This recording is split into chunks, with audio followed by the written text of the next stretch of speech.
So thank you. Thank you for coming to chat. Thank you for coming to chat. So yeah, I think that is what I think of when I think of you, is nuance. And as I say, I'm sure you have like lots of your own opinions on specific things. Lots of opinions. Some that you share widely, some that maybe you sort of, but I think when you are out there in the social sphere on Instagram, and I know from your supporting your own clients as well, your thing is always what's right for the woman, and can we take a more balanced approach to this rather than, as you're saying, talking to other people within the free birth communities and things like that. There's a lot out there at the moment. They're very purist, very specific. This is the only way. There's a lot of black and white, and I just don't think that's how the world works generally. I used to be quite black and white in my early days as a midwife, and particularly after I had my own baby, my first baby particularly. I think I had a straightforward home birth. It was a great birth. Really loved it, supported by independent midwives. And I just thought, easy peasy. Anyone can do it if they just do, if they prepare themselves right, if they just get their own birth team together, and if they just, do the things that you need to do to prepare for a straightforward physiological birth. Works great. And I really did think that for the most... A little bit closer. For the most part. Yeah. But then I kept on working as an independent midwife and realized that actually it does not necessarily always work like that. People can be the most prepared and the most, what some midwives call candidates for home birth, or, for a straightforward birth. And yet, for whatever reason, it doesn't quite work out like that. And they have done all the right things. Have done all the preparation. They've done, the whole shadow work thing, and it still didn't work out. And I just feel that talking about birth in like a black and white, or motherhood or pregnancy, or, anything in life really, in this sort of black and white way, just ultimately is another stick to beat women and people with. And I just don't think that's helpful in any way. It's no better than what, obstetricians do when they try to, sort of push people towards a certain path. And I just think we don't have to do that as supporters of birthing people. It just, it's not helpful to anyone. And it's just not how it works. It isn't. And I think that I can just see some of your like brilliant Instagram posts where you have your little picture and you do your text, your sort of bright text over the top, and things like, I think one of your sayings that I've heard you say a few times is like, Mother Nature has a higher tolerance for loss than you do. And yes, and I think I will say things like that, like birth works 99% of the time beautifully, but occasionally it doesn't.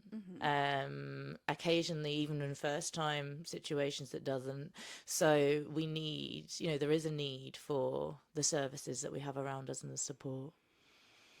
Yeah, I would agree. I think just lost my train of thought. No, it's all right. I'm prone to brain farts, so yeah, no, I think not even necessarily because it doesn't always work in the way that we think it should work, physiological birth, but also not everybody wants just that. Some people want different things. Some people want to, I don't know, some people want to choose certain types of intervention. Some people, don't want anything at all. They want a completely hands-off pregnancy, birth, postnatal period. I can certainly think of clients that I've cared for that I never once touched during my full antenatal care. They free birth, so of course I didn't get involved in that part. But then also postnatally, I never touched them. I never weighed their baby. I never touched their baby. Completely hands off. But then there's also quite a lot of people who do want a little bit of sort of hands-on midwifery care. You know, they would like to have their abdomen palpated. They would like to listen to their baby. Some people really proactively want scans, even though they know the downsides of that, you know, the margins of error, the false positive, the false negatives, you know, the knock-on effect of finding something on scan and then dealing with the aftermath of that. You know, sometimes they can be helpful, sometimes it can be really unhelpful. Can I just jump in there on the scans thing? Because again, there's a lot at the moment out there around. I think you've got two different things with scans. You've got it's just sort of like, I think for most people walking the path of motherhood these days, it's just like you find out you're pregnant or you do a pregnancy test, you phone the doctor, you get surgery. The surgery. I know, it's already quite weird. And you we were talking about the other day from my friendship group. It's like, if you did it again, would you even do a pregnancy test? I don't think I would. I don't intend to do it again, but it's like, you know that you're pregnant. Yeah. You don't need that little stick. You don't need it. You don't need it, but some people do, and they want that, and they want that confirmation. I'm Grace. I still got my pregnancy test in my drawer. I love being on those sticks. It was so exciting. Yeah, there is that. So, you know, but yeah, no, technically that could I be like the stick, first but it was a intervention. great little like. Yeah, chuff bits. True, yeah. And some people are disgusting and keep wee sticks in their I office still have drawers. mine. Yeah, I do. 21 years on. 21 somewhere years. still. Yeah, anyway. But then, yeah, you go for your 12-week scan, and a lot of people seek out what do they call them now? Like early confirmation scans and things like that, earlier than the 12-week ones. And I understand that you know, they want to know that they definitely are, but they want to see your heartbeat. They want to be able to do that. And there'll be people that say it's a good opportunity to connect with the baby, to see the baby, for their partner to see the baby. But nobody really talks in the mainstream, I don't think, about, because sort of maybe the things that I follow, and there is like, is it that safe? Should we be really, you know, I chose, even in my most recent pregnancy where I didn't have antenatal care, I did have a scan because I wanted to check placental positioning and things, which was important to me given my history. I did have that, but I remember them going, oh, we're just going to do a bit more, and I was like, no, that's all Just I want, that, please. it's just Thank that you. please, thank you. I don't need you making my belly hot with it. And you know, I think from what I've read, what you've spoken about on this, it's easy for people to come up with blanket statements saying it can be damaging for babies, it can be this, it can be that. But what's your sort of what do you know about that, if people are trying to take a balanced approach to scans? I think generally, if you take a balanced approach, scans on the whole are safe. But I think we just have to balance the benefit that you can reap from a scan versus the potential downsides of a scan. And by downsides, I don't necessarily mean the impact of the ultrasound on the fetus, although there might be some impact potentially. I think we are maybe not trying particularly well to research, but the research that we have is generally fairly supportive of the safety of scans.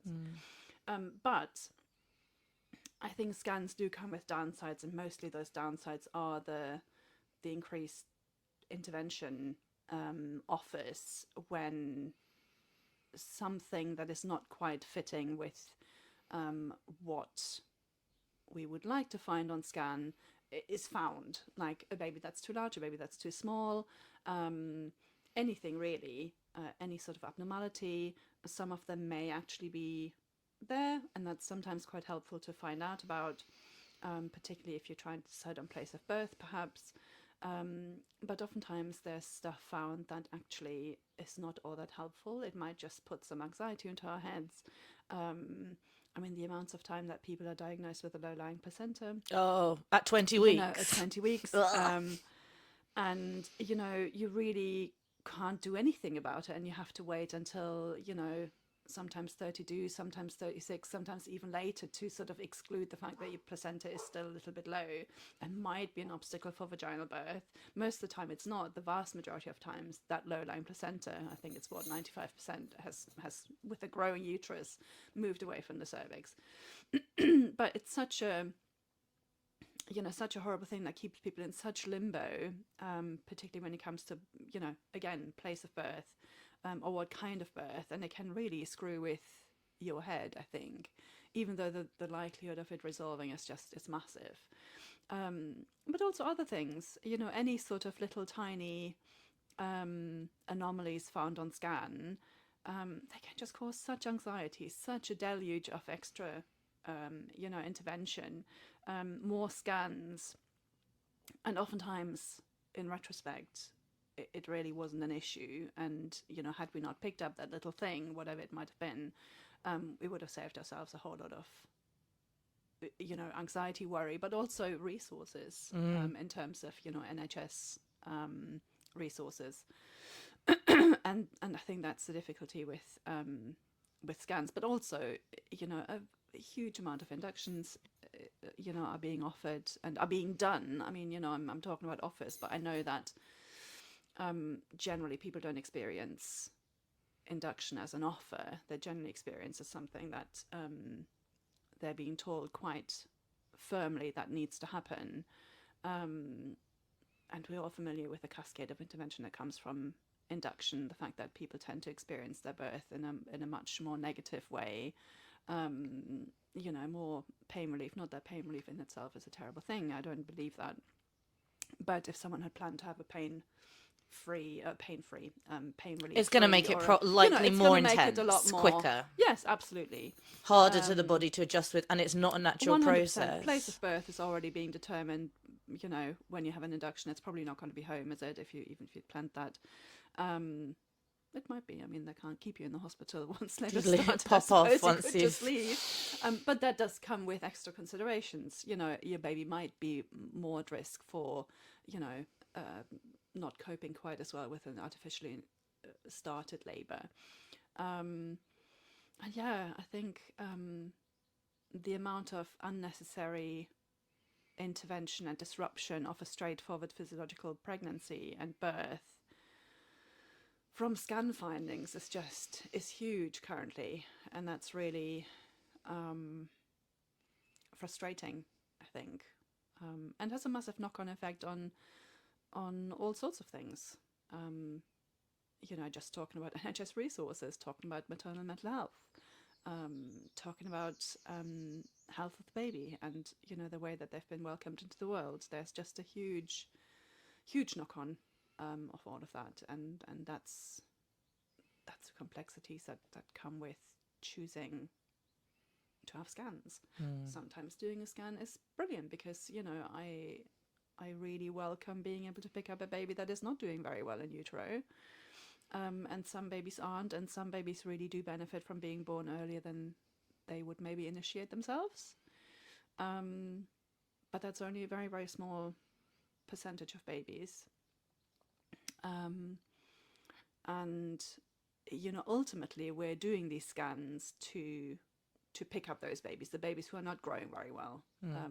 We don't really do scans, although of course now we are doing scans as well to pick up the big babies. And it seems different trust to trust though. So I don't think, for example, here in Yorkshire, we automatically do certain things, but I know that down south, like my sister was just given her 36-week scan appointment. It's like an automated. Some places do a 36-week scan. And they're obviously wanting to check position. Maybe people are planning home births. In some trusts, 36-week scans are routinely offered for home birth planners.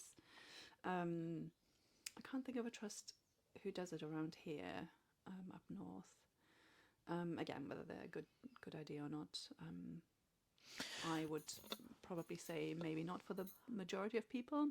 So I think though, with it's funny. So my mother-in-law, who sadly has passed away recently, she is would have been the original free birth planning, anti-vaxxy, like in the 70s. She was there, and she was funny because when we talk about scans, she'd say things like, "Oh, I don't know what you're talking. What is this? They didn't have this. They didn't have this in my day." Or like so other things, like when you talk about, like, I remember giving like Matilda Calpol or a bit of formula. She's like, "They didn't have. They did have this in your day." I don't think my mother had any scans. I don't think, but so my mother-in-law uh, carried her first baby to 44 weeks, 11 pounds, 11 ounces. That's a well-grown Solid baby. breech, solid baby. He's like nearly 50 now. But you've been a practicing midwife for how long now? 20 odd? I qualified in 2000, so 25 25 years. years. Where do you think it's sort of got? Because we were just the same before we started rolling, the state of the services. So you're independent, you're working, and sometimes you work with people that are using some of the system care as well. We can come to that in a minute. How have things changed in the last 25 years? They've obviously changed hugely in the last 50 with technology, but all of that technology has existed. It just seems like in the last 10 years we've just gone insane. We have. It feels like things have really, really shifted. It's interesting because when I started practicing, we were also very interventionist, really. I remember when I planned my own births, it wasn't something that people were particularly comfortable with when I chose to have a home birth as a first-time mum. But equally, growth scans were very, very rare. It was really only if a baby was picked up to be particularly small on palpation, so when feeling the abdomen. Very rarely did we have someone having serial growth scans, and I mean the amounts of scans is just skyrocketed, all sort of off the back of some research around picking up babies who are not growing as well as we would expect them to, and it's all in the name of stillbirth prevention, and there is something in that. I think it is really important to attempt to monitor growth to some extent for the babies who are at risk. Somehow though we need to be able to separate out what is just a small baby and what's restricted growth, because that would show in a different way, surely. Yeah, and I think ultimately we are not very good at picking out the babies who are just constitutionally small. They're just smaller babies because, some babies are just small. It's a spectrum. Some babies are small, some babies are large, some babies are in the middle of the road, and that's fine. We're not very good at picking up the babies who are abnormally small, who are small because they're not getting enough nourishment, essentially, in utero, who are small for some sort of pathological reason, basically. Because we know that those babies don't do as well as babies who are growing well, and we know that they're more likely to die in utero, potentially always also after they're born. And it's all very well us wanting to pick that up, and I think it's very, it makes sense to want to pick that up. We're just not very good at it, and I think we're desperately trying to improve our pickup rates, and it's just at a little bit of a standstill, I think. I don't know whether the balance, I'm pretty sure that the balance of the babies we're picking up that actually needed help versus the babies that we are being very forceful about removing from their mother's wombs, who are actually fine. I don't think the balance is there right now. And that's a really hard thing for the people who are having intervention with babies who actually were fine. It's really great news for the people who have babies who really did need to be born. I really do very much want those babies to be picked up. But I really struggle with the fact that we just don't seem to be all that good at doing it at a reasonable balance, basically. But what were we talking about? We were talking about something entirely different. Well, Oh, no, I how was just sort things of have saying like changed. how that's changed and Yeah, how I mean that that the was the attitude whole to that you were was the whole saying. scan thing that's really changed. You know, just the increase in scans with the purpose of picking up babies who are not growing very well. But also, I think while there was a lot of um, there was a fair few barriers to just having a straightforward birth, either in the hospital or at home. Um, Were you it working as an feels independent very no. midwife I when was you? working so. I've worked as an independent midwife for the last 21 years. Yeah. So for the 4 years before that, I worked in the NHS. Um, But you chose and independent midwives but for I your own chose independent birth. midwifery. Yeah, I did. I did choose independent midwifery for my own births. Um, but I feel that the way that we treat people who want something slightly different for their birth than what is the norm, the treatment of those people has changed a little bit. Sort of 20 years ago, it was not as subtle to try to sway people away from a home birth or from, you know, whatever difference they wanted in their care planning. You know, there was a lot of huffing and puffing, but then ultimately it got done. But now it feels there's a lot of sort of emotional coercive technique that's happening. There's so many things that we are now picking up. Part of that is the whole growth scan thing, that there's very few people who are now growing a baby that appears to be just about right. You know, so it can always be used Against you. your choices, basically. You know, no, your baby is a little bit too small, and maybe the growth trajectory is a little bit flatter than we want it to be, and the baby is really, really large, and so, you know, you might be at risk of shoulder dystocia, and therefore you should probably birth in the hospital. You might even need to have a cesarean section. There's so many things that we can now use to coerce people into doing what we feel they should be doing. That it just becomes more and more emotionally subtle and more emotionally coercive, and I think it gets harder and harder for people to keep on their own course for what they want, because there's just so much stacked against them. Sorry, my tummy is rumbling. That is true, and there's like there's a bit of a rhetoric within some of the birth world itself. Not I wouldn't say sort of deep into the free birthy world, but maybe in like the hypnobirthing teacher levels. Like if you just learn to advocate for yourself, if you know to say this, if you use this and you use that, it's like that is not enough No, anymore. it's not that People, easy. women are being they're being manipulated, they're They're being being, yeah, I coerced. totally agree. And I used to say to people, you can say no to anything. And while that's true, it's also a lot more complex than that. And I almost feel like I used to gaslight people when I said that to them. Because, you know, if I say to people, all you need to do is say Say no, no. and then they didn't manage to, then they felt like it was their fault. And it's just not easy to say And no. I know that firsthand, like from my planning my home birth with Aurelia, with the Bradford midwife team. They were wonderful in the antenatal appointments, they're great, but I had said several times, so many times, do not ask me for vaginal exams. I won't consent to them. I don't want them. I'd had discussions with the woman herself back and forth about the fact that they don't show us anything, that they're this, they're that, blah, blah, blah, blah, blah.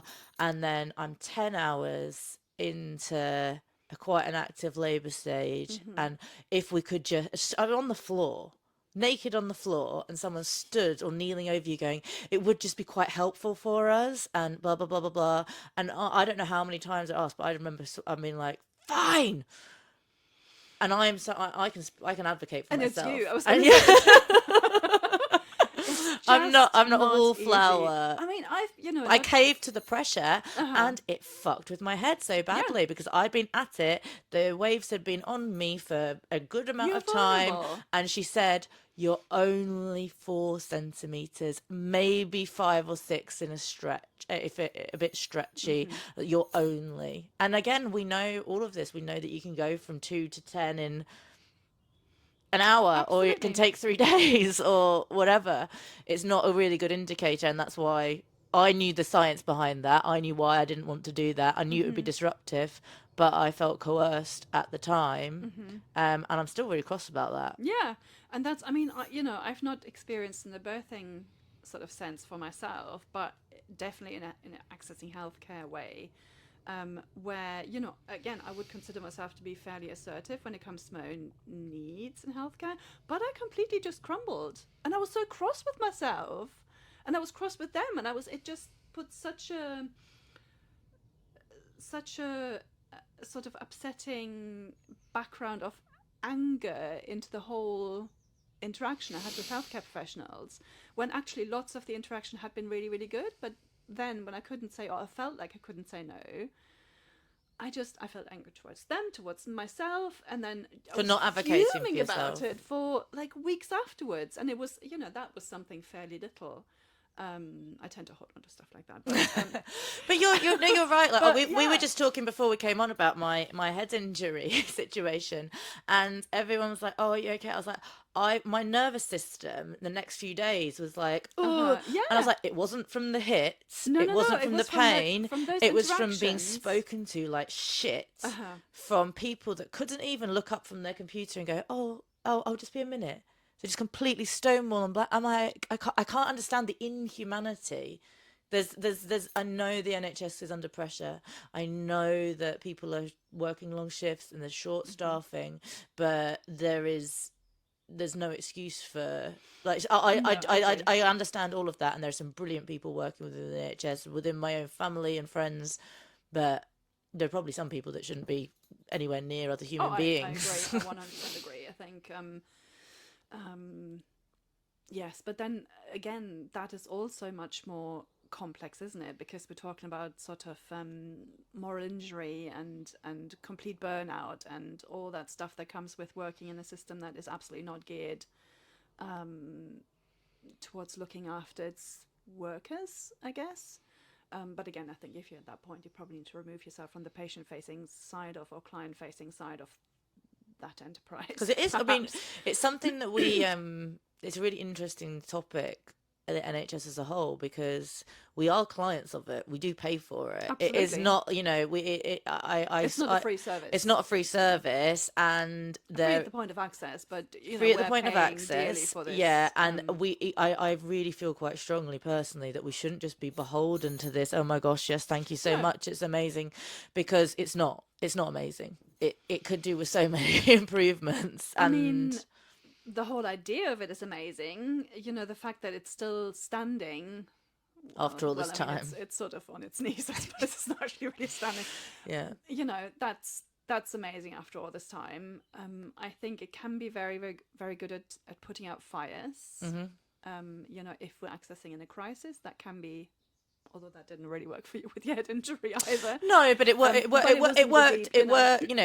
I said this after I had Max. My whole view on birth is that it works absolutely fine until it doesn't, and I'm very grateful that we have skilled surgeons and 100%. obstetricians, and that is amazing.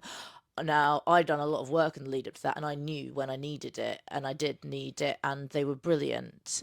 But at the same time, and the midwives that cared for me, because they kept me on the labour ward rather than putting me upstairs, because I just needed a bit more monitoring afterwards. They were brilliant. I said, when as soon as I went upstairs, I was like, oh, I think this is where they send the grumpy old midwives to die. They were not very, they didn't have as much warmth left. So it Yeah. is, it's like you say, for emergencies, but I don't know, I think there's a lot of people that are just looking at alternatives to that, if they can Yeah. resource that themselves, because it isn't what it could be. And No, I think what's lacking is, like I said, great at putting out fires, great at looking after complex pregnancies. Even often, that's a really, really amazing skill that the NHS has. But I think the skills of looking after a straightforward pregnancy with respect, compassion, and love is lacking. And I'm not saying it doesn't happen in the NHS. It absolutely does happen. There's some amazing midwives who really do their absolute best and try to give people as individualized a care experience as possible. But I think it's just not the norm, unfortunately. And I see a lot of trauma coming from the postnatal ward experience, unfortunately, when really I think it should be very easy to care for people with a lot of compassion and patience and love. But that's where short-staffedness and lack of time, and probably also the whole moral injury, burnout, is really playing against that good care that people could be getting. Again, I'm not talking about individuals. There's lots of people who do an amazing job on the postnatal ward, but I just see so many postnatal traumas coming my way. Where birth has been, good, okay, and then the postnatal ward was the thing that was deeply traumatizing and really, really hard. People don't expect that. No, I almost can't imagine though. So even though all of my babies were born in hospitals and cesareans, I think I just kind of lucked out every time that I had my own room. And I can't imagine, I've heard people say when they're in like a bed and there's like another two women, and my sister had it, and then just noise, and it's like you do, to me, you should be at home in your own bed, just cuddling and being, that's the what it should be. Your nervous system as calm as it can possibly be. Comfortable, able to, people saying like you can't co-sleep because of the silly hospital beds with the metal bits and stuff, because it probably isn't safe to co-sleep in a single gurney trolley bed. It's not ideal. Your normal environment. No, so and you're really high up, and you're, but Absolutely. it just puts so much stress on people. Yeah, and you should be nurtured and nourished in your postnatal period. But the food really itself. I mean, let's not even go. Let's not go there. But just the being in the comfort of your own home, or being in comfort, not necessarily, it doesn't have to be your own home if it's just comfortable, and calm, and a place where you feel safe and looked after, and I think unfortunately that's not often what people experience. So moving away from like just talking about that sort of hospital situation that we have here at the moment, the induction thing, the intervention thing, the medicalization of a, as we say, 99% of the time, a physiological process that isn't just here, it's the whole of the world seem to be going down this route, whether we're talking about America, Australia, and other places. Which country is it that they have like a 90% cesarean rate at the moment? Why do we think? I can see Brazil? it. Yeah, maybe something like that. I think Brazil has always been fairly high on the. You will have seen through the last like 25 years the shifts within that. But why do you think that? Do you think it's like the culture, the society, is everything just needs? We've come to a place where we just want things to just work in a much more factory automated way. I don't really understand. I think it's all driven by the desire to, in the UK anyway, I wouldn't like to talk for the US or Australia or New Zealand or any other countries. It all seems to be driven by the stillbirth prevention. That's really what is driving the high induction rates. But we're not actually really succeeding in a particularly meaningful way. And I don't mean to be flippant, because every baby that is not being stillborn, of course, is worth. But statistically, we've not changed anything. Received, but we're not. We seem to be a little bit of a flat line right now. with a bit of a spike again in during COVID, because I think probably because care Lack of provision care. was poor. We didn't really know what we were doing. COVID possibly had something to do with it as well, in terms of COVID making people very unwell Yeah. in some instances. But essentially, I think that's what it is. We are driven by this want to save more babies, and totally behind that, get that. However, we are just losing sight of the whole picture, I think, and currently we are making birth so much worse for people, and ultimately more dangerous for people, so that I don't. It's so hard, because is it worth all this trauma to save some more babies? And we were talking about that earlier. For the people who are losing babies, yes, of course, 100% worth it, for many of them. For some people, and I've cared for them myself, absolutely not. They would prefer to have their baby pass away than go through the trauma that they did go through, and the aftermath of that actual trauma, because that doesn't stop when the trauma finishes. No. It continues on through their life, with, you know, a great degree of mental ill health for those people often. And that's a huge, you know, that's a huge and thing for that's a people to get around massive, their head round. absolutely, But and it you know, for doesn't make it any less valid. absolutely, for some people, it is, you know, intervention to save their baby is not worth it if it means that they have to deal with the trauma that they dealt with. And for some people, it's absolutely worth it. And that's why we have to talk to people on an individualized level and figure out where their boundaries lie. And that, I think, is the key. You know, we can do, it's fine, we can do blanket offers of induction, but can they please be offers?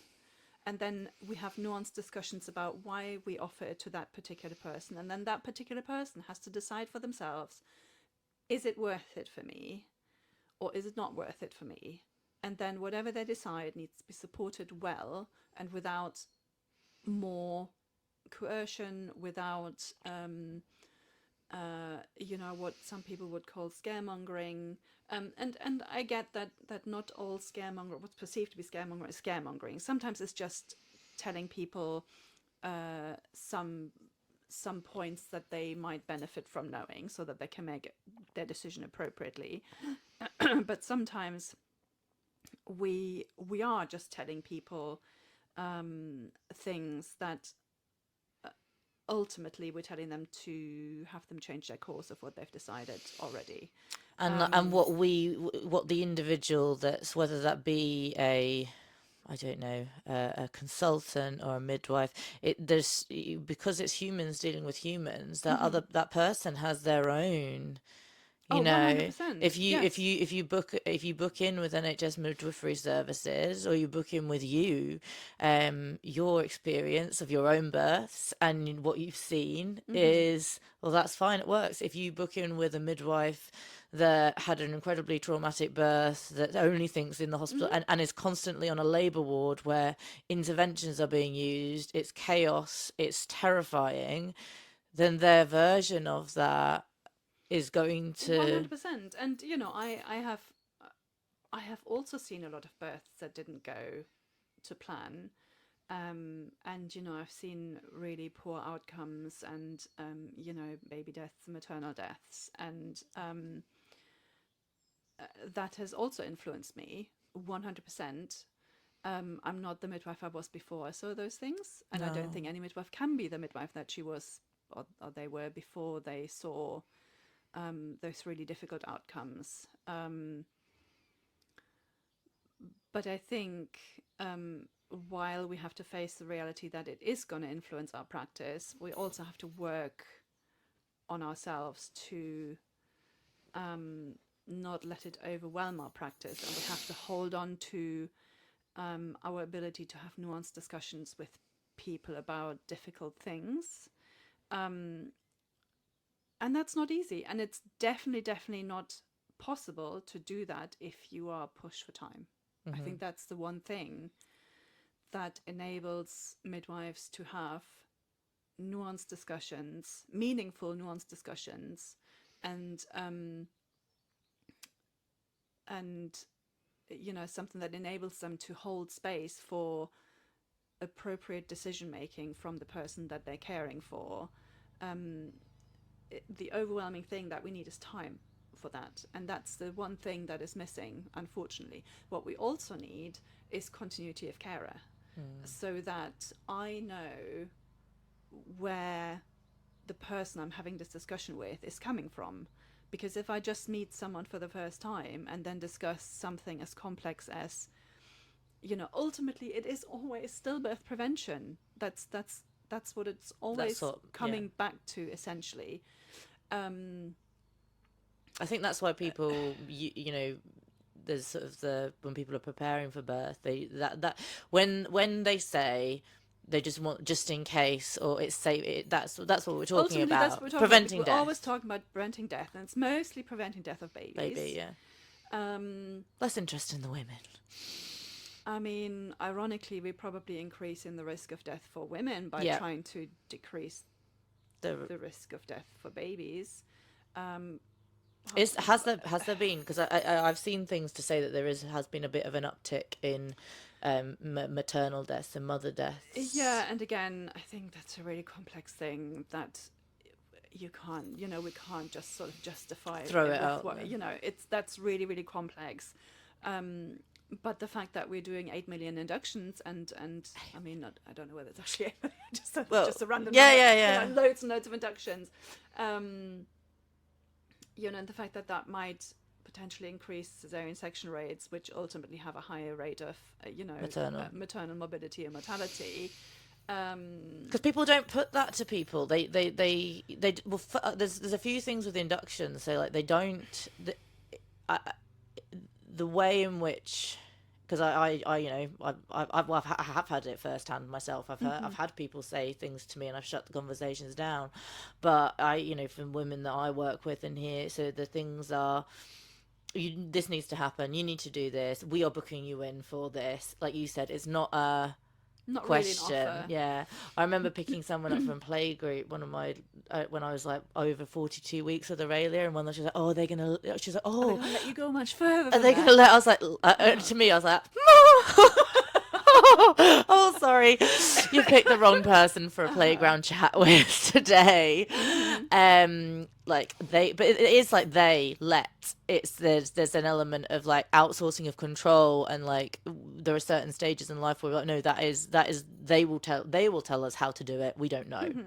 Which I have an issue with that power struggle. Some people take comfort in that, and some people want that, and that's fine. That's what I mean. What you were saying, that the nuance, like my very own, like someone that's very, very close to me, had this conversation a while ago, and saying like, well, if I was in the birth centre, but I'm in the hospital, then they said they would do the constant monitoring, and my head's just going like, I was like, don't do that, because then all that'll happen is before and then they'll tell you the baby's heart rate's going up, or they'll drop the heartbeat, and they won't. I can know all those things, and that person said to me, oh, I actually prefer that, because then I get to check that the baby's okay. And again, not that it's so nuanced. Yes, but some people do prefer a lot of fetal surveillance.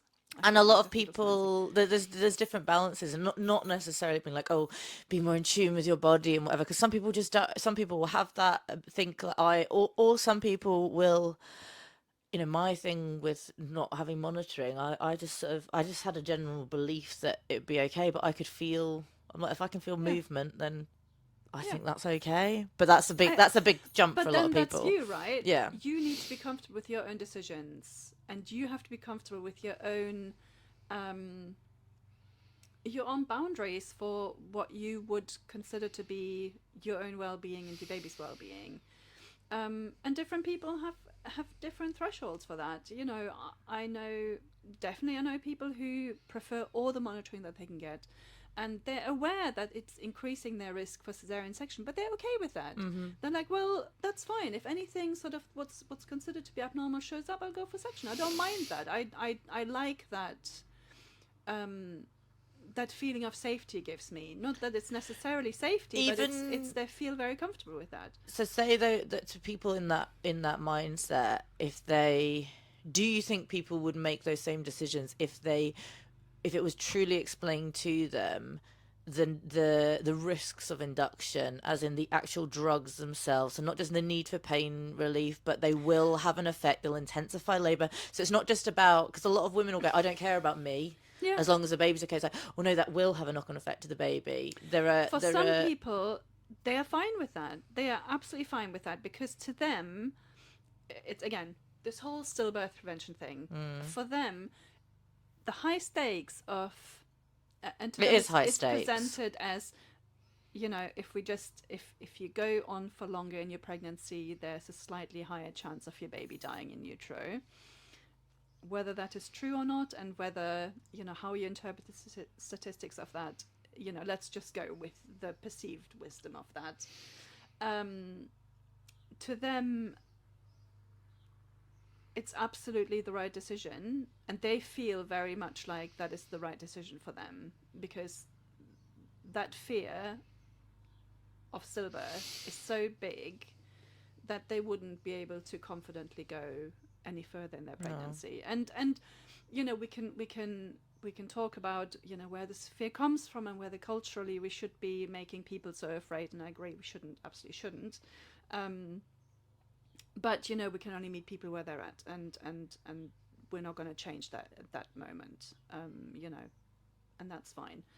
But for lots of people, it wouldn't be okay once they've had that nuanced discussion, and they would choose something very different if they had the chance to discuss it a little bit more in depth than what they are currently being offered in the NHS. And even the all of the other the trickle-on effects of like the drugs so the induction drugs themselves, the pain relief that might be sought for that, the potential cesarean is not an easy way. Like, there's much likely going to be offered. They're not going to be offered prophylactic antibiotics. They're going to be given them before they've even been offered the chance, unless you knew about that. Like, I know loads of people that had no idea, no idea at all, no understanding of, you know, the benefits of, like, if you have a cesarean, like vaginal swabbing and things, seeding even, but like how that can, you say a live baby, but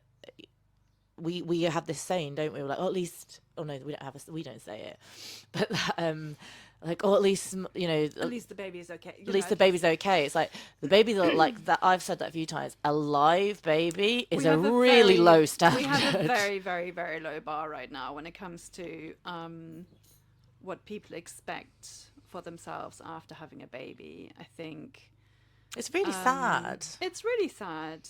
I think at the moment, a live mother and baby is our standard. Well, the system that you've got, that's a tick. That's a bar. That's a tick. Thumbs up, off you go. You know, we just don't. And particularly, I think babies compensate very well. I think they're so new. They grow so fast. You know, if you nurture them, and you know, particularly if you breastfeed them, and if you hold them skin to skin, do all the things that we do to nurture our tiny newborns, I think they have the capacity to recover from a difficult birth well, mostly. But we also know that nobody is breastfeeding anymore. Yes, but I think who's harder to rehab and to recover is the mothers and the people who've given birth. You know, they often have really, really difficult negative memories of birth. They're often emotionally and physically wounded, literally. You know, they have pelvic floors that are, you know, very, very damaged. They have, you know, cesarean section scars that are not being rehabbed particularly well. Well, it's always the thing they say. Like, I swear to God, I got better aftercare from knee surgery than I did Yeah, from I having. mean, you're It's like just being off sent your butt. It's home. like that is insane. And You you have hear major people. surgery and you're sent off with another tiny little creature that you have to look after 24/7, literally, in the night. Um, And you can and barely it's cough wild. And or laugh you or can, stand up. you know, barely go for a wee yourself. And people don't like. I was speaking to Oof. someone at the weekend, and she said her son was 12 years old, and she was like, "I can still feel it now. I still feel it pull and a twinge." And I was like, there are things you could do about that if you'd I've if never you'd like taught. to explore. Yeah, there's loads of things. I've never heard anybody who has had aftercare from the NHS talk about, you know, for example, scar mobilization, or scar massage, or, you know, ultrasound treatments for scars, or, you know, even just general postnatal rehab, even if you had a vaginal birth that was straightforward and you know, you didn't have any major perineal trauma. You know, you still have a whole lot of rehab to do for yourself. If you would like to safeguard your long-term health and physical integrity. And we really don't talk about that. And when I say we, I mean generally, Generally, you know, societally. the sort of gestational care system. Well, it's just We like don't it's talk much almost about because, it. you know, there'll be memes or just jokes. It's just like, oh, once you've had babies, everyone You're just just going wheeze. to piss yourself. Yeah, That's everyone's just going to wee normal, isn't themselves it? when they A sneeze. little bit of wheeze not going to stop Ha me ha being me. Ha ha! ha ha. Just use tenor. No And thanks. it drives me absolutely bonkers. Like, in what world is urinary incontinence Okay. a normal thing? You know, we can do things about that. We can, you know, with a little bit of postnatal care and good postnatal rehab, the vast majority of people can recover from, you know, post-birth urinary incontinence, you know, or fecal incontinence. But we just don't. It's one of those things we just, yeah, we joke about. And people But like you've don't got talk that, but about if it. there has been trauma in a vaginal birth, or there has been you know, whether that be insisted upon episiotomies, which is a whole subject in itself, or tears, but it's like the concept of what that is and how that could actually, well, again, we were talking about it from my head perspective, but like that's just an automated, of course we do this, of course we stitch, of course we not with episiotomy, very different, but Yeah.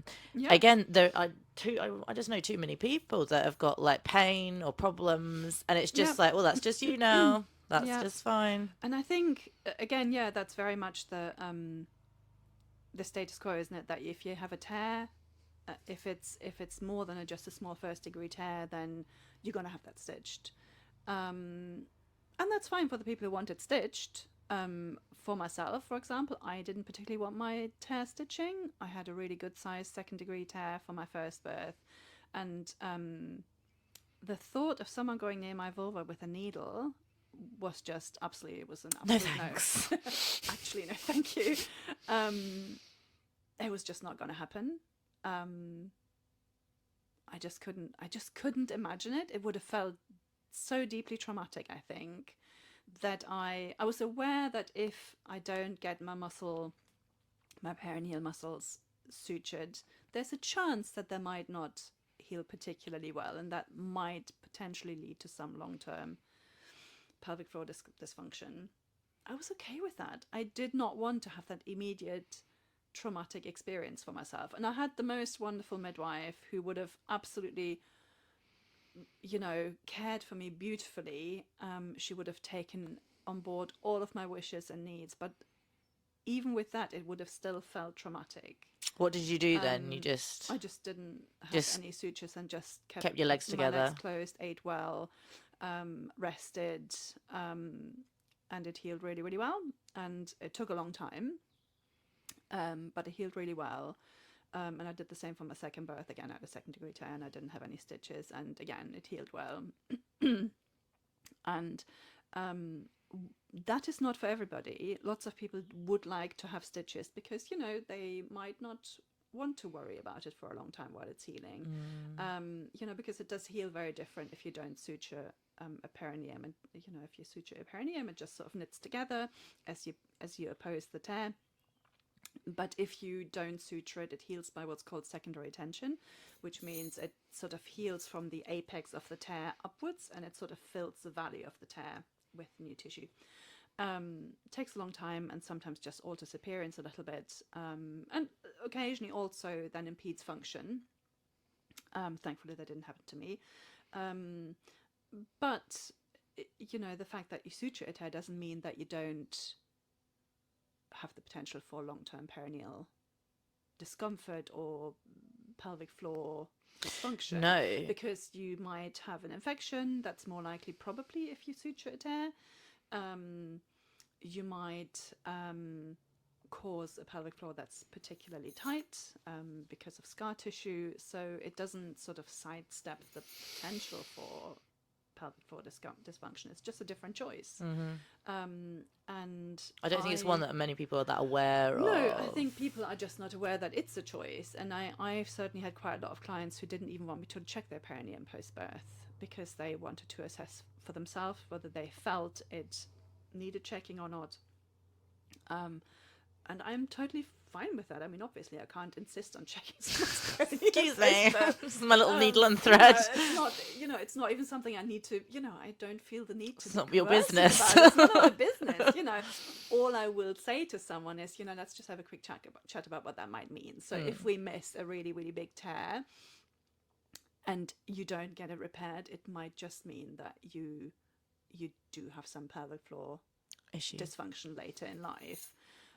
But you are very much able to decide for yourself if you want to take that risk or not. And then I would add whatever clinical situation, if I didn't feel like there was a particular large amount of perineal damage, because sometimes you can sort of tell as you watch the baby being born, or you sort of have an inkling, you can sort of add that in. But I think it's not something that people even think about. No, but there's a sort of a fear of needing. Well, I personally, needing an episiotomy. There's very, very few. Yeah, that's a whole other thing, and I don't think that it's done as commonly anymore for a while there seemed to be like it's just done as like a general. Yep, that's what we just do. But the fear of tearing itself is like, I don't know, for people to really understand, like, it is just a normal part of birth. And I sometimes say to people, like the inside of your mouth, if you cut or you bite into and things like that, it will heal, maybe not as quick, but it will heal. I think, our vulvas are designed to tear a little bit. The vast majority of first-time birthers have got some sort of perineal trauma. For most of them, it's, a first degree or a small second degree tear. For some of them, it's a larger second degree tear. And for very, very few of them, it's a more severe, like a third or fourth degree tear. And for most of those tears, like the little first or the little second degree tears, the research is not actually that conclusive as to whether suturing is overall beneficial or not. But we were talking about your head wound, and we were talking about adding extra holes into an already traumatized tissue to pull it together under tension. And for some people that just feels really counterintuitive, because you add more trauma to already traumatized tissue. And in my head that sort of makes sense as well. It totally makes sense to me to suture some more severe tears, because potentially the risk of sort of dysfunction and healing that is leaving some of the muscle not working as it needs to, particularly if it's a third or fourth degree tear, is probably a lot higher. Not that we particularly have good data on that either. Well, because anything that's data is going to be, it will have been in a hospital and sutured. Yeah, because this is the whole thing when we absolutely. talk about this. It's like it's very hard to. And I agree. We can't assign people into groups anymore. You know, you with a 4th degree tear, we're just going to leave you to heal if that's all right. And you with a 4th degree tear, we're going to take you to theatre and do a really good job suturing your sphincter back together. Like we can't really, we can't really do that. And What do they it's call really it? Like important random, to, standardized random trials. yeah. We can't do that. And I think the vast majority of people would like their 4th or 3rd degree tear repaired, because it is really important to have a functioning bum hole. Yes.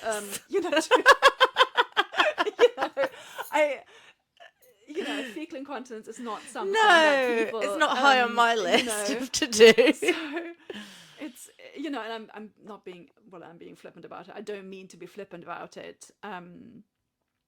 I think for those tears, the risk-benefit analysis is probably pretty much always going to go towards the, yes, very, very skilled repair by a good surgeon is key here. Yeah. And good aftercare. But that's a very different scenario from a small 1st or 2nd degree tear. But still, people still need to have the choice to not have their 4th degree tear sutured. Whether I think that's a good idea or not is a completely different thing. But people have bodily autonomy, and I do know someone who has declined sutures for their 3rd, I think it was a 3rd degree, a fairly significant 3rd degree tear, and healed it with I think they use seaweed and manuka honey. And that seemed to have worked for them. So there's not going to be good for them, but there's not going to be much, like we say, you can't do a standardized round, like what do you call it, double trial on it.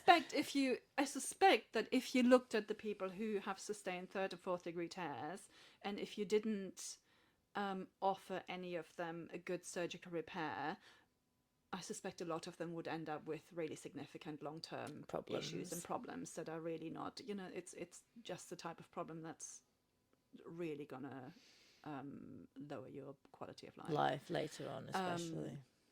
Absolutely. So I'm in no way arguing that we should just leave all tears just free to heal. But your point being, and maybe this, so we bring it back discussion. To that. Newest discussion. Nuance. Like we just have to have nuanced discussions with people about their individual situations, and I 100% believe that if we can do that, and we can do that with the amount of time that those people need, we can enable them to make the best decisions for themselves. I truly believe that. And that will look different for everybody, because the people are in different places. Completely different for everybody. And that's okay. And it's probably not going to be necessarily what I would do, or what the obstetrician would do, or what the labour ward midwife would do. It's just what that person feels is right, and that's as good as it's ever gonna get. And that's why I really admire you and your work. But as a woman, as a person, it's like how you, because I don't feel like I'm there yet with like not being like, but you should. Why would you? You should just like the best way is this way, and you should avoid everything else at all costs. But you've just come to a place. Clearly, you've been there. I've been there though, and I think I still am there. Sometimes, and I suspect that I'll be there again really, really strongly when my own children have babies. Have you spoken to them about that? Have they ever said anything? I think my son is still, so he's 21, and he's sort of in a bit of a era still. His dismiss your mother era a little bit. Yeah. I don't know. It's difficult, isn't it, when it's your son, because it's not going to be your child who's having the baby. Or of course he's having the baby as well, but not physically. Nothing like like a mother-in-law inviting herself into. And I just hope that I don't think I would actually be an overbearing mother-in-law. No. I don't think I could. You'd be chill. I don't think I could possibly. But I think I'll be less chill when they do have their babies. Yeah. I think I'll want to do that, but don't do that, but don't do that, but maybe do that. but I'm also so aware that it's just not. It's just it hardly ever works. But You have to then, read the room. Sometimes it does work, but that's where reading the room, I think, but your children is have really, grown really up with important. birth being so normalized. Like your son was They at have. your daughter's Yeah, he birth, was at wasn't his he? sister's birth. And just hearing birth and physiological normal. I don't like the Yeah. word. I really love the ladies that run.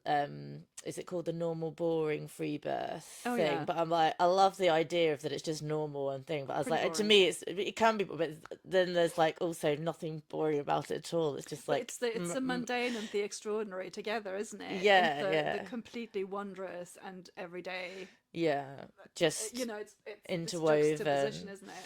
Um, Um, but yeah. yeah, but hopefully that just means that that they will just yeah, see that for what it is, completely normal. I don't know because culturally they're still in the same place that everyone else is. Mm, You know. So we'll see. we'll see. My daughter said something. I She's don't only know. 8, so she's like, but she said something like, "Well, I won't need to do that because I've got you and Laura. I've got, like she sees Yeah. that." But yeah, it's interesting, and It's whether how much tongue biting you have to do if you get yeah. a daughter-in-law, which I would, potentially have a couple of deciding and making different choices. It's yeah. It's definitely a very tricky dynamic, but yeah, I've definitely been at that place though where I've just wanted to guide everyone down a path that I felt was probably right for them. Mm. But it's not. But no, it's not. I don't think you can do that successfully because if someone feels they were coerced down a certain path, if that path then doesn't work for them, they just they're going to blame you Yeah. for that. And It winds for everything though. Maybe I am moving out of it a little bit because I was talking about this the other day in our WhatsApp group, and someone was asking about like something to do with temperatures and babies and like what would you when would you and I in the past but I'm like, do you know what? And I've sort of and it got brought up in a class I was in yesterday, and I was like, me doing something is very different because I feel like I have an understanding of what a fever is and why. Now I don't even take temperatures anymore unless I can feel if some I may do if I felt someone was burning up and was very unwell with it or looking a bit weird or had gone on for a few days, maybe I mm-hmm. might look to that.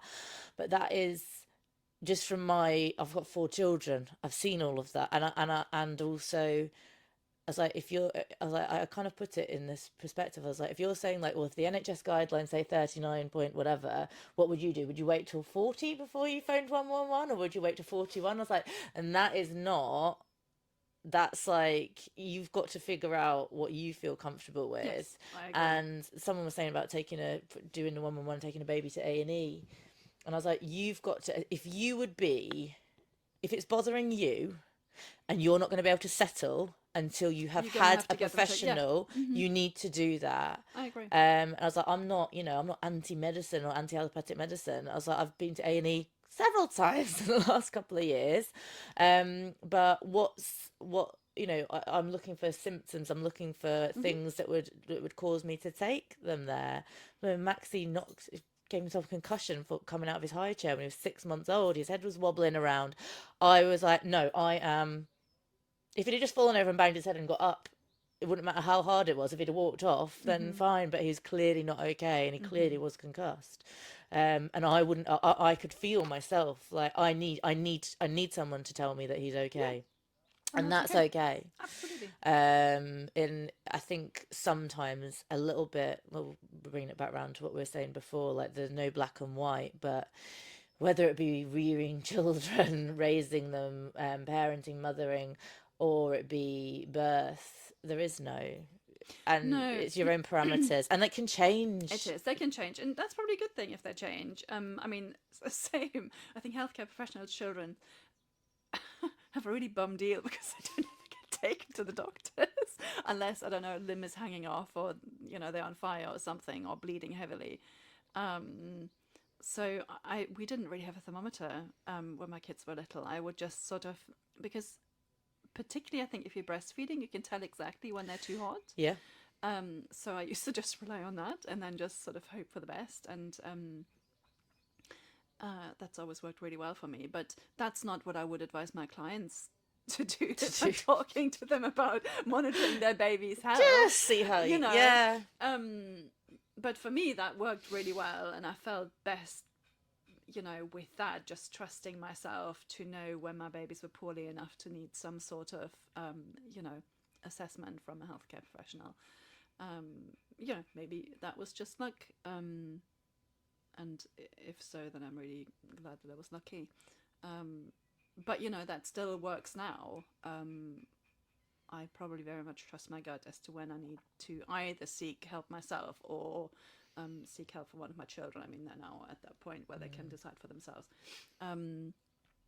But yeah, I think everybody just needs to find their own path. And like one of my colleagues always says, there's no golden path. And that's totally true. There isn't. No. There is no golden path that works for everybody. Everybody just has to find a path that, it doesn't necessarily even have to be a path that works best for them. It has to be the path that It's the path they they're are on. it's the path that they're on. Because sometimes you're just but also it's a path that they can be happiest with in retrospect, as much as you can determine that while you're on the path. But it's just I think it's a tricky one, especially for people that are maybe looking to slightly alternative things. It's very I know that I feel, and a lot of the social media and things like that compounds it, but like it's almost like a competitive, not competitive, but like that purist kind of thing. Definitely. And it's then it like becomes an you're echo not chamber in the as club well. if you didn't like free birth outside in the woods next to If a you deer. didn't eat your placenta, who If are you you didn't, even? who are you? If know. you gave your baby paracetamol, then I can't speak to you. If you took No. antibiotics, then you failed at just being the most holistic mama there is. Purism in birth is an incredibly toxic thing, and it's quite a big thing in the birth world, particularly when it comes to, I mean, because purism generally is the That's the by the nature free birth community, who, and it can be very vicious and very, very toxic, and I'm not here for it. No, I think it's just as bad as an obstetrician scaremongering you into, I don't know, your third scan or whatever. Yeah. It's no different. It's all kicking off. It's all been kicking off with all the Americans recently. I did something very shameful the other day. So I don't like to involve myself in like petty gossip and things. But there was like this Reddit. There was a Reddit thread about like the Free Birth Society and all this stuff and all these. And I clicked. I don't know what happened, so I'm not. Oh, they're like saying that the two of them are being like.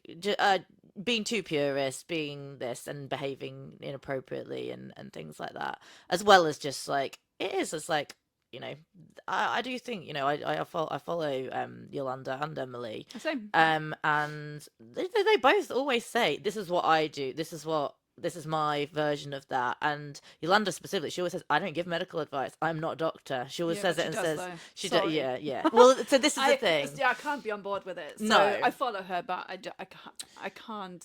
Just saying it's the opposite of what I. It's the non-nuance. Yeah. I cannot but no, there was a thing. So there's all these people that are like speaking out against it. But and then I lost an hour of my life. I was easily done reading Reddit gossip about people I don't know on the internet. And I was like, and then she said, what? Oh my gosh. Whoa. Yeah. So it was all very teenagey. But anything like that, fair play to them, like I suppose in the sense of like bringing the essence of free birth and things like that to the maybe more the mainstream. But it like anything, like you see it happen all the time, anyone that gets held up and then becomes the leader or something like that, it always goes a bit culty and weird in the end, and I really struggle because I think they sit in their little safe, and well, it's not particularly safe because I guess the internet attacks them, but it's very easy to say the things that they say without nuance, when they don't have to sit with the people who it didn't Work work out for. Yeah. And that's why I think it's quite, it's just easy to say those things. I mean, that, there's a denial of, for example, say it was a recent thing, where someone was saying, if you do all the things right and you don't have any intervention, then you can't have a postpartum hemorrhage. Yeah. Which is, I'm sorry, but it's bullshit. Yeah. It's absolute bullshit. Yeah. Yes, and they're talking you are down more of like, likely, it's so rare. Yes, you are more likely to have a hemorrhage if you have intervention for lots of different reasons, and you're less likely to have a hemorrhage if you don't have intervention and you have a physiological birth. But the idea, if that sort of delicate post-birth period is intact, that nothing can go wrong with the placenta is just like, we see it happen in the wild. We see it happen with farm animals. We see it's possible. It's totally possible to have a torrential hemorrhage after They did on their birth. I did do the course when I was pregnant with Max, and it was like just from the knowledge perspective. But again, I've said to my friends afterwards that there was what's it called that I had, uterine rupture. Even so as a VBAC thing, but it's so rare. I've never ever so rare, and lots of people say that. And then since that I had mine, and I was like, it's so rare. How come I know 3 people that I know in Yorkshire?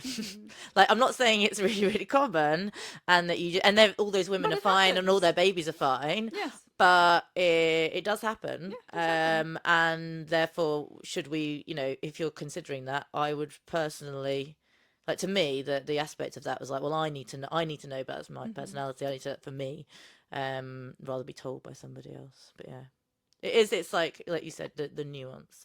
So let's just bring it round. Wrapping up. I've been going, I don't have no idea what we've been talking for.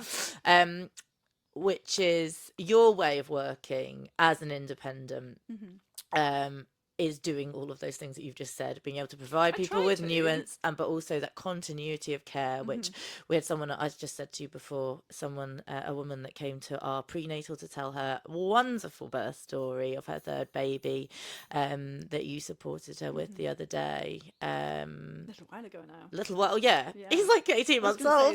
I was going to say, it's like, about 60 months old, I think. Yeah. But yeah, how maybe just sort of giving a little bit of a summary of how you personally support people now and how people can get in touch with you. I mean, I've worked as an independent midwife for a long time, all the way through, from when we didn't have any insurance to now having to negotiate with indemnity providers and all that stuff, which is interesting and challenging sometimes and frustrating at other times, but it is what it is, and it's not going to go back to how it was, so just going to have to crack on with that, and that's fine. But basically I look after or care for a huge variety of people, to be honest. They're all so different that really the only thing that they have in common, I think, is that they want continuity of care from someone that they like. And have, a fair few people who want a straightforward home birth with, very hands-on, hands-off care. Some people want more hands-on care. Some people want a hospital birth. Some people want an elective cesarean section. And some people just have a bit of antenatal and postnatal care from me. Some people have free births, and I support them with, post-birth attendances for that. So, yeah, a huge variety of people. And I think...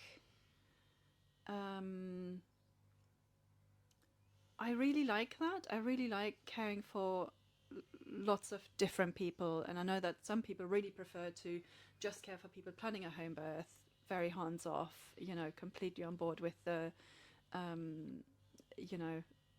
having a wish for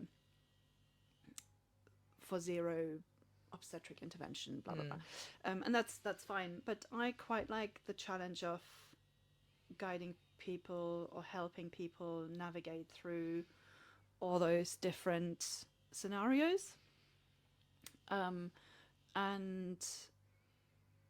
like I say, for most of those people, or for all of those people, the big important thing to them is continuity of care, and having someone who can spend time with them, who can answer all their questions, who can give that nuance, who can be honest with them, who can be available, you know, whenever they need someone to answer little questions, you know, via phone. And yeah, to me, it really doesn't matter how my clients give birth. I just want to support them through whatever path that they have chosen, and I get a huge amount of joy from that, and a huge amount of satisfaction to arrive at the end of someone's episode of care. And oftentimes that is, you know, it's nearly a year if someone books early in pregnancy. And then, you know, I tend to discharge people, you know, definitely not before 8 weeks post-birth, but often it's quite a bit later than that. So it often gets to about a year, just under a year. And it makes me really, really, really happy when someone has had a really positive journey through that year. That is my overarching goal as a midwife. Not for someone to have had a straightforward vaginal birth at home, but for someone who can look back over their childbearing year and be happy with how that went and how they were supported, however that actual scenario looked. That's my... I haven't really thought about that before, but that is my goal. Yeah. Yeah. Yeah. Yeah. Thank you. That feels like my goal as a midwife. That's a wonderful basically. goal. Yeah. Yeah. And That's it'd be the dream that we can that everyone can work towards that. Yeah. So I will drop all of your sort of like details if people would like to get in contact with you, but also everyone should follow you anyway, just for any general top tips, life advice, babies or not. I always say there's so much of obviously some of what you share on social media is very, very specific to birth, but I always say, like, I use birth continuously as an analogy for the rest of life, and it's a blueprint for so much. And I agree. yeah, so yeah, those top tips can be woven into all sorts of things. and all sorts of things. Situations, life scenarios. Yeah, I agree. Okay, well, we'll say thank you very much for now. Welcome. Thank you. Bye. Nice to